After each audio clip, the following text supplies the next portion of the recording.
Anche quest'anno la Fondazione Italiana in Europa, in occasione della quinta edizione della Festa delle Eccellenze Italiane in Europa, dedicato agli italiani all'estero, ha organizzato delle giornate all'interno della ritrovata festa di San Giuseppe.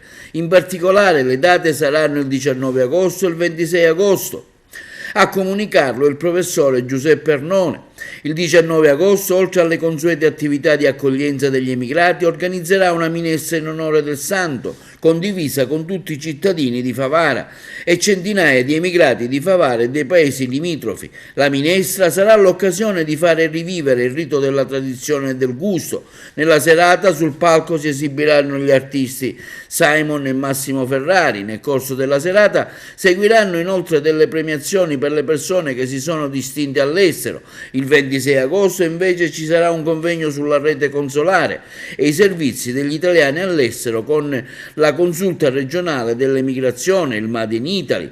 Interverranno gli assessori regionali, il presidente del Comites Romania, il console italiano di Cluino Poca, che durante la serata sarà anche premiato per il ruolo di collegamento che ha avuto con gli italiani della Transilvania. Nella giornata infine dell'8 agosto ricorderemo le vittime del disastro minerario di Marcinelli in Belgio, deponendo dei fiori al cimitero di Piano Traversa alla presenza delle autorità civili e militari e della locale sezione degli Zolfatai.